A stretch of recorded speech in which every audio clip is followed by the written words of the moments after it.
Hello, welcome to What They Don't Tell You About UX. In this talk show, we have Emma Harris. She's one of the brilliant students of mine during my mentoring in a course that she's doing, and obviously in UX. She has 17 years of graphic design experience across UK, Australia, and New Zealand. And Emma has made a career change into UX design during the pandemic. And as a mother of one, where did she find the courage to make a decision for such a life-changing decision during this difficult time? So that's why we have Emma today. And Emma. Hi, thanks, Sean. Hey, tell us a little bit about yourself. So basically, I started my graphic design career when I was 21. So I'd studied for 3 years and done a design degree. It did me really well for 17 years. I traveled with it. I met lots of people. I worked in cool places. But it got to the stage I just had a baby, and then the pandemic hit. So it was sort of ticking over in my mind, was kind of, is this a bit of a glass ceiling for me? It's not really something that feels 100% natural. I needed a change, basically. So I started hearing about UX, and then I sort of came across this course through one of my recruitment agents called Mission Ready, which was an accelerator course. And it's sort of very much aimed at, I think, people that, already maybe had existing skills and just needed to hone them in. So I thought it sounded great. I was also I have quite a supportive partner, but I'm also, I think, a person who's quite sort of takes a lot of calculated risks. So I basically just thought, right, I'm signing up, I'm doing it. And it was the best thing I ever did. Just in terms of confidence building and just opening, after being out of study for so long and feeling a bit stale with graphic design, it really upped my confidence. It taught me that I could, actually, when I put my mind to it, really study and be a self-starter again. And so it was just amazing. And I think being a mum as well, you lose a lot of your identity. So it was sort of, I had my own stuff. That's the thing that we wish to find it out, because if I have a children, if I have family, I wouldn't have that kind of courage like you to make a career change, right? So what actually encouraged you to make such a change? Because it's really difficult, especially when you make that decision during pandemic where everything is so uncertain and no one actually some people lost their job, some people has been made redundant, and you are the one who make the career change at this time. So where do you find the courage, and what makes you actually make that kind of a decision? I think sometimes in life you have to sort of throw caution to the wind and just not think about it too much and go for it. And I think I was at a stage where I just sort of, where I was going, I didn't really see too much future in it for me. So I kind of as simple as that. I just felt like it's a combination of factors. I mean, there's no short answer. It's just I took the plan. I would say just go for it and calculated risks. Emma, sorry for interrupting, but Emma, you have 17 years of graphic design experience. Was that not enough for you to really look for a good job or sustain for a good job? And why this such a change? I just felt like I needed more. I felt like I think once I got into UX, I really realized that everything I love about UX, it's basically the things I loved about graphic design, but 100% more.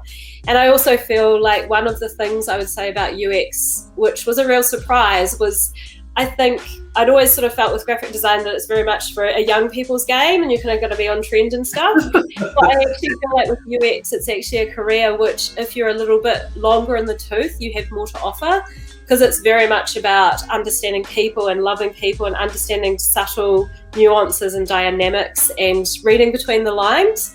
And I think as an older, more established person, you just have so much to offer. And I think that's what was so exciting for me. Yeah. True. I can see a lot of experienced people when they, venture into UX design. They actually perform much more better than, people who's actually so into UX for the first time. So what do you think? What people don't tell you when you make a career change and you find it out yourself that, hey, I mean, when you actually go into this career, you are going in with hopes determinations and plans and all the bright, the ideas and, bright future ahead. That's sort of the idea that we have, right? But when you actually go into this, venture into UX design, then you realize that, hey, there are things that people don't tell me, and you figure it out yourself.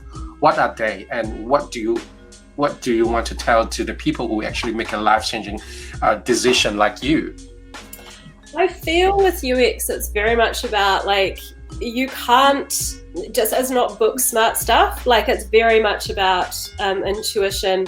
And it's basically graphic design. Often you feel like you're designing the solution before the problem, and that's fine because that's often what the client wants. But I feel with UX, you just actually have to really kind of dial it back, and it's all about problems, and problems are great. Like, basically you hear a problem and you're like, juicy, wonderful, I've cracked the nut, I like that. Yeah. I like that attitude. Yeah, so it's almost like this aha moment. And I think your mentoring really did it's so much more there's more gray area, there's more nuance, it's a lot more, it's not black and white, it's got so much substance. And I think you taught me that there's never a one size fits all. But everything, you have to be just on form, you have to keep thinking. Yeah. So what don't tell you about UX when you make a career change? What people don't tell you about it? Like, you totally unexpected that would happen. I guess I would just say it's just so 3D, and it's not just this digital, because I had the idea that it was a very digital kind of thing, and it was very robotic, I suppose, but it's just not. It's all about people and subtlety and insights and this sort of unobvious stuff. And it's just, I found my passion, so I'm super happy. But yeah, I remember that in the beginning of the course when you're with me, you are quite struggling as well. And obviously Emma is a student who's got a lot of questions all the time. So she asked me a lot of questions. And then in that moment, you're trying to explore and find yourself in the journey, right? So, how do you overcome that? Because for people who's actually so into solution, you find it really, really hard to get into the career of UX, because UX designer is not about you, it's about the users, right? And most of the time that we always wanted to solve problem with our solution at first. So how did you overcome that kind of conflict while you were a solution focused person? Then later on, I find that you are actually, you have a 360 degrees of change where you are so listening to the users, you become more quiet person, and at the same time, you are also a person who has a lot of questions. What is that? What actually contribute to that kind of transitions, I guess it's just, to be honest, it was like, it sounds cheesy, but it's the mentoring and it's the reading you do. It's just a switch. And just switching from, being very much solution focused and knowing this is done, this job's done. With UX, it's like nothing is ever really done because it can always be better.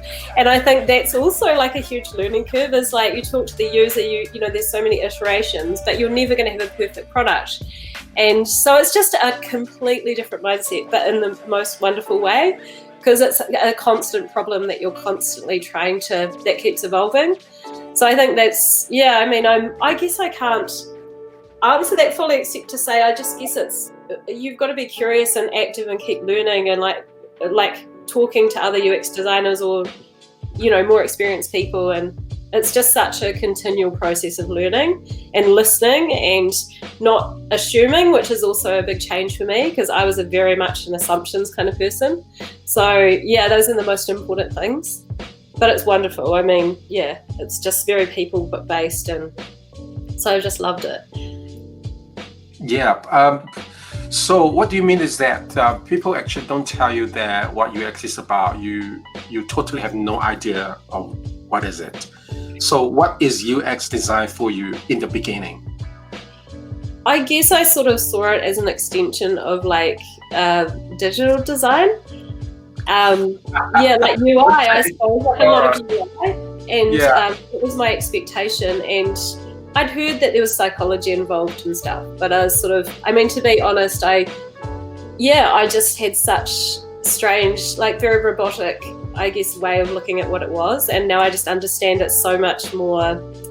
Yeah, it's not like you can just get a book and kind of learn it. It's like all about experience and discussion as well. So there are questions that people don't tell you. If I don't have a background in psychology, right? Can I do UX? Can I do this course? And will I do well in this course without any psychology background or any research background? What is your advice?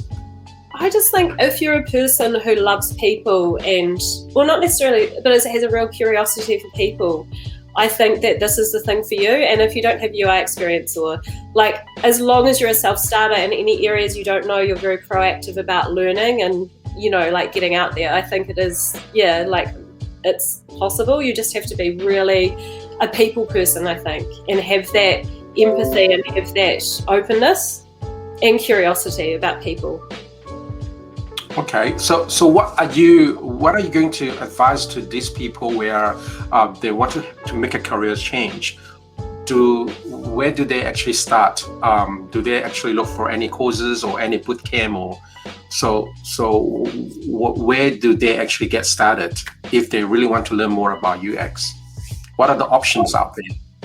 I mean, I did a bit of research. There's lots of online courses which are cool, but and I think there's a lot of online content that is great. But I think generally, like, I mean, for me, this is not a promotion for Mission Ready, but Mission Ready or a course like that was brilliant for me, like just because I had a great mentor as well to just sort of, I guess, light that fire and direct you how to, like, basically direct you of where you go to learn. And I think you need to be a real self-starter, like with those short courses, because they don't spoon feed you. Say a degree, like is obviously different and I can't speak about that. But I think for me personally, having a little bit of background, the short course was brilliant. And if you're a self-starter, I think it's a great option. Yeah, I think what is different under my mentoring, you were in my class, is that we were sort of dealing with the real projects, and we really encourage you to talk to the clients and solve real problems. So, but again, a lot of people out there saying that, hey, that kind of a boot camp might not be recognizable as an official UX project.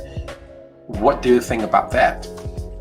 Well, I mean, I can only speak from my experience. So I've recently just signed up for a 3-month contract, which is kind of the proof is in the pudding. So I had done a little bit of, through Mission Ready, I did some interning, and I did get a bit of work through the company that I was interning for. So they did paid work at the end, which was great, and they're a really cool company. But basically then I got offered more the hours I wanted and things. So wow. I just accepted a contract, and I mean, yeah, there's stuff that I'm going to be learning. I think it's a great job. I'm really excited. That actually crushed this myth about other people saying that, hey, don't go for a boot camp, or go for online courses. But I think you actually prove that regardless whether you are learning online or going for a boot camp or doing or short courses, as long as you've been mentored properly, as long as you have been guiding through with the real problem-solving process, and you put that, and I know that you have a really great portfolio as well, really, really good portfolios. And there's no way that you couldn't get a job, right? There's no way you couldn't walk out there and be more job ready. So Emma, what is your situation right now after I heard that you are going to start your new job next week, and what's after that? What's your plan? I guess I just stay current, like for this new job. It was sort of basically a real sort of, I guess, a frightening thing for me was in the interview. They said, before the second interview, they said, there's going to be workshops. You're going to be facilitating workshops. And so I went, because I haven't done any workshop facilitation. Like, I feel very confident with my user interviews and things. But so I kind of freaked out. But I just sort of thought, no, I'm going to get stuck in and apply those same principles I've learned through doing the course, which is, I just find out and I just plan and I just make it work. And preparation. So it's exciting because it's actually going to be a huge step up for me and a huge challenge, but I know how to deal with the challenge because I've had the right tools through being mentored properly and doing the course. So yeah, guys, from you actually, Emma, from you, I actually see that it is actually your spirit who is never give up. It's your determination, it's your character that actually make people hire you. It's not the skills that you have learned. Obviously, the UX skills that you have learned is important for you to get a job, but much more important is that the character that you have built that is so empathetic, that is so that has so much passion in it, that actually make people to hire you. I think this is what people don't really tell you when you look for a job. I don't know whether you agree to that, because this is something that you can't learn, but you can only cultivate throughout the journey of knowing more about your users. And I've got students that knowing more about users through that process, they actually know more about themselves. Yeah. I think there's a misconception around UX where it's a very buzzy word, but I think that the actual, like from my perspective, my humble perspective of only learning it a wee bit, but I think it's very much about people and the touchy-feely stuff, whereas it's bandied around a lot, and actual UX to me is very much about problems, people, helping people, and yeah, so I think there's actually quite few people that understand what it is, like in a way, comparatively, compared to how much it's bandied about, I think. Yeah, like I think it's about, it's a very fancy word at the moment, isn't it? So, but yeah, it is. My humble opinion as a rookie. Well, congratulations on your new job, and I wish you all the best. So coming up next, we also have another video of Emma asking me a question about UX workshop facilitation. So feel free to look for another video, and for the time being, thank you so much, Emma, for joining us. This will be a really short, sharp sessions, and we will continue to do more video like that. And we hope that, Emma, you can also continue to share with us with your new job and with your UX workshop facilitation, and also continue to share with us what they don't tell you about UX, because we wanted to tell people that people don't know about UX, not what they know. And again, it's really, I really appreciate to have you for this talk show. Thank you so much. Thank you.